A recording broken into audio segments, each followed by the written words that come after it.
الحمد لله كفى وسلام على عباده الذين اصطفى أما بعد فأعوذ بالله من الشيطان الرجيم بسم الله الرحمن الرحيم ذلك الكتاب لا ريب فيه صدق الله العظيم دشمن گھٹا نہ پائے گا عظمت قرآن کی دشمن گھٹا نہ پائے گا عظمت قرآن کی کرتا ہے حق تعالی حفاظت قرآن کی دل کو ملے گی سارے جہاں کی محبتیں دل کو ملے گی سارے جہاں کی محبتیں دل میں بسا لو اپنے محبت قرآن کی محترم حضرات اور پردہ نشین میری مائیں اور بہنیں آج کی اس پر رونق محفل میں قرآن عظیم کے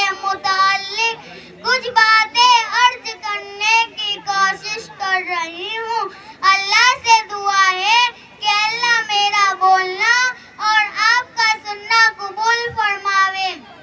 حضرات و خواتین قرآن مقدس وہ کتاب ہے جس کو رب نے کہیں نور مبین کہا تو کہیں فرقان کہا یعنی حق و باطل کھڑے کھوٹے کے درمیان فرق کرنے والی کہا کتاب مبین کہا اللہ فرماتے ہیں انہ لقرآن کریم فی کتاب مکنون لا یمسہ الا المطہرون تنزیل من رب العالمین بے شک یہ قرآن ہے عزت والا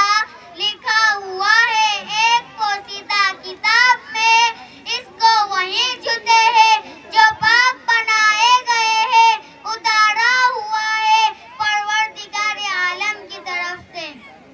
اللہ تعالیٰ فرماتے ہیں او میرے لاڈلے کی پیاری امت جو کتاب میں نے تمہاری طرف بھیجی ہے اس کے سارے واسطے مقدس ہے تنزیل من رب العالمین جس ذات کی طرف سے اتارا گیا وہ رب العالمین ہے نزل به الروح الامین جس کو لے کر بھیجا گیا وہ سید الملائکہ روح الامین ہے علی قلبک لتکون من المنذرین جس پر اتارا گیا وہ رحمت للعالمین ہے اور پھر مہر حفاظت ثبت کر دی فرمایا انا نحن نزلنا الذکر وَإِنَّا لَهُ لَحَافِظُونَ ہم ہی نے قرآن اتارا ہے اور ہم بھی اس کی حفاظت کرنے والے ہیں چنانچہ حضور صلی اللہ علیہ وسلم کے زمانے سے لے کر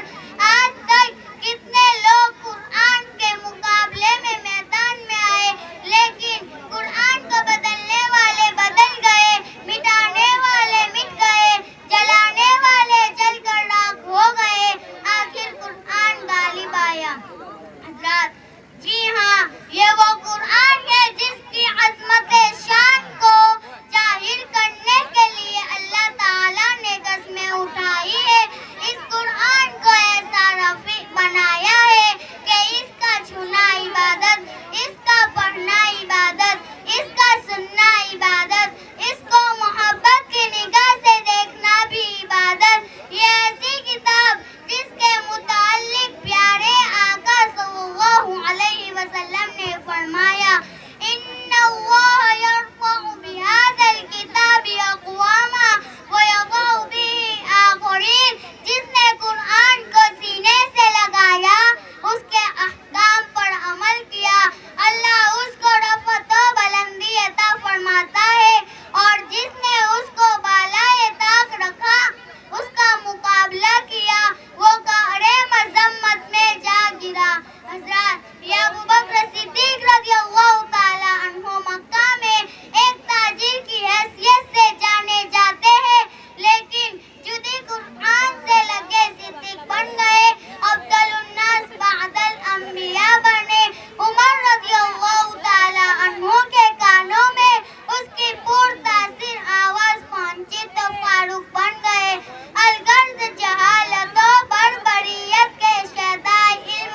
عرفان کے پیکر بن گئے، خدا سے ناآشنا خدا کے ولی بن گئے۔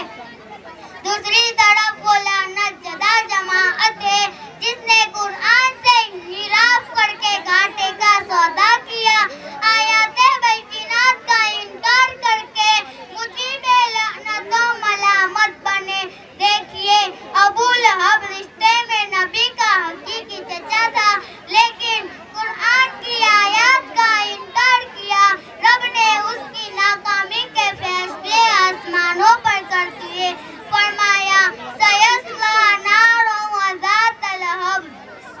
ابو جہل اپنے آخری انجام کو پہنچا۔ نضر بن حارث جو قرآن